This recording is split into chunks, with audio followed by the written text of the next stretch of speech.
All right, I've seen the comments, I've seen the videos, and I've heard this rumor making the rounds again that Meghan Markle's mother, Doria Ragland, comes from an incestuous background and that her grandparents were half siblings. So I decided enough with speculations. Let's just talk about it clearly, factually, and logically.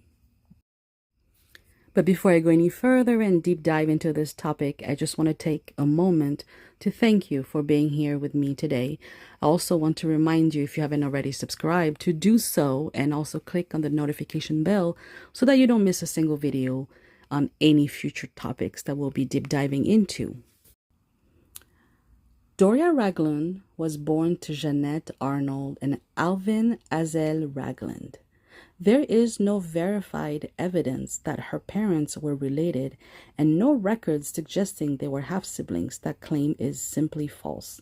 Okay? The confusion begins one generation earlier with Doria's grandmother, Gertrude Elizabeth Sadler Arnold, born in 1882. Gertrude had children with two different men. First, with Hunter Luther Allen. She had a daughter named Nettie Mae Allen. Later, with Samuel T. Arnold, she had a son, James T. Arnold, who became Jeanette's father.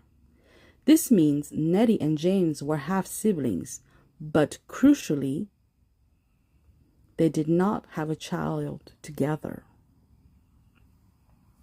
Some have confused the fact that Nettie helped raise her half-brother's daughter, Jeanette, after his death. That's what created the myth. The idea that Jeanette was born of two half-siblings, but the historical record does not support it.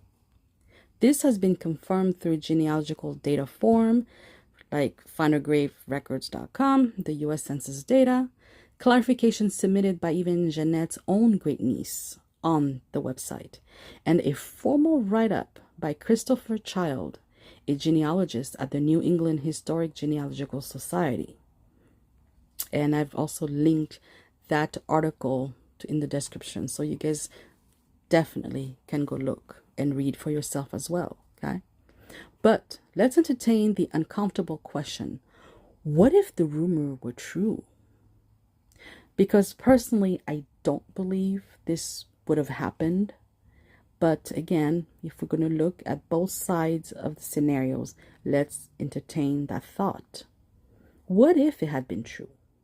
What if Doria's grandmother or even one of her parents had been born of incest? The answer is Meghan would still not be the one to be blamed. You don't choose your ancestors, and there is no justice in punishing someone for a sin committed decades before they were born.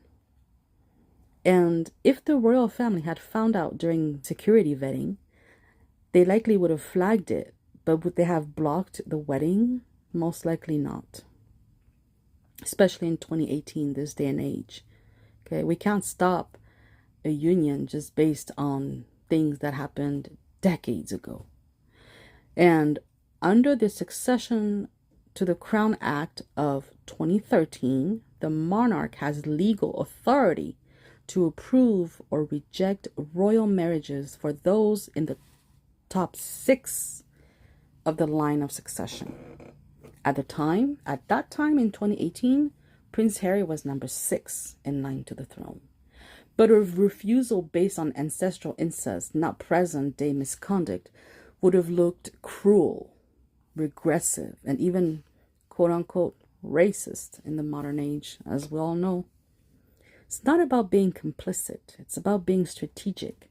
So that word complicit, I see it used too lightly, too openly, too lightly. But again, it's about being strategic. The royal family does not protect Meghan because they love her. They protect the image of the crown. And because Meghan Markle is married into their family, she is now part of their umbrella. Therefore, whether they like it or not, they must still protect the crown. Okay? So I don't call it complicit. No, not one bit. And if you think that what they do means they endorse everything about her, think again. Most families close ranks when marriage happens, not because they approve, but because they hope for the best. And at that point, what could they have done? Harry had already made up his mind. He wanted to marry the girl, whether we like it or not, whether you like it or not. That was his choice. So, why is complicit not the right word I would choose? Or why is it not the word we should use? Some critics say that the royal family knew everything and said nothing, therefore they're complicit. But the truth is more complicated. In crisis communication, you don't amplify something damaging unless you have to. You absolutely have to. However, you contain it, you control it, you prepare contingency plans. That's not a cover-up, that's governance. Okay? Let's be honest. Even if Meghan Markle's family tree had raised a red flag, there was no legal, no political or moral mechanism strong enough to stop the wedding, not without blowing up the monarchy's image in the process. We must understand that part. So, here's the bottom line. No, Meghan Markle does not descend from an incestuous bloodline. No, the royal family did not lie to cover anything up. Yes, they made the safest decision to allow the marriage based on what they knew at the time. Yes, Meghan Markle is responsible only for her own actions. And honestly, had they known she'd become such a controversial figure, perhaps they would have handled it differently. But that doesn't change the truth. No one can stop two people from marrying, not even the crown. This is not about guilt. It's about understanding the delicate, often painful line between truth and narrative. Meghan's story is complicated, yes, but that doesn't mean it's a lie. And the crown's silence doesn't mean they were complicit. It means they were cautious. So before we can openly judge a royal marriage or any family legacy, we must separate rumor from fact, history from headline, and union from evidence. At the same time, we must also, I would say, sometimes take a step back from the personal feelings we have towards a person and analyze the situation from a neutral point of view. I know it's really hard to do with Meghan Markle. Sometimes I get carried away. Sometimes I'm like, man, that crazy woman, da-da-da. But at the end of the day, I rethink it. I'm like, well, let's analyze this calmly and thoroughly. And, sometimes you have to, because yes, Meghan Markle is the way she is, but we cannot pinpoint every single thing on her, especially if it's things that happened way before she even was born. At this time, I also want to give credit to Paula M Channel for her deep dives. She always does such an amazing job, and I follow Paula M and Pidina quite religiously. I love the entertainment, sometimes the rough edges, and I love Paula's crazy fury at times, but I also love the hello beautiful people, and I love Pidana's smackdowns, and so I enjoy it, and I follow them, and I enjoy their commentaries because it gives room for debates. It opens doors to other things. And so specifically, very recently, Paula had dropped a video about this topic, and so she had asked, what are your thoughts, and let me know, or here are the informations, good day for yourself. And so I took her up on it. I was inspired by her work. I'm always inspired by Paula's work, actually. She always, as much as she claims to not know so much about, you know, technology and data and this and that. She actually does a pretty amazing job. And so, really, honestly, I give credits to Paula. And if you're not following her, which I'm probably sure you are, but if you're not, Paula is a person that I highly recommend. Paula gets carried away sometimes, but that's easily done because I get carried away too. But the beauty about this, especially, you know, a lot of Mexiters in the Mexican community, I say the Mexiters because it's such a normal word to use nowadays. But Paula, I'm sorry, but the Mexiters community, a lot of them say they don't follow each other. A lot of them follow each other. And I know I've seen there's, you know, a lot of drama at times and whatnot. But the beauty about this community and even the Sussex Squad community, because I follow them too. I mean, just because I don't agree with their point of views doesn't mean I'm not going to listen to what they have to say so that I could weigh out my personal judgment.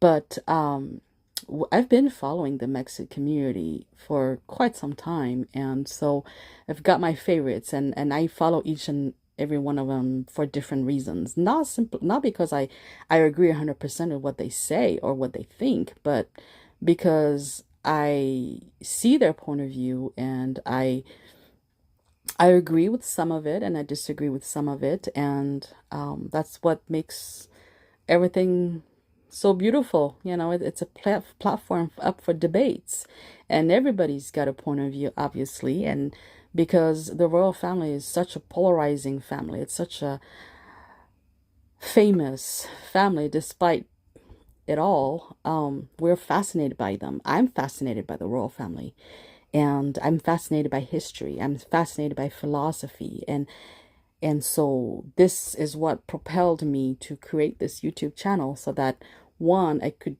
reanalyze what other YouTubers are saying with doing my own research, or by using my own critical thinking on my own theories and philosophies on the subject matter, right? So again, this video was inspired by the incredible Paula for her deep dives. And again, she propelled me and pushed me to dig further, and I did. And so I reached what I believe is a different conclusion. Okay, I'm not saying Paula is wrong, but I'm not saying I'm 100% wrong or right either.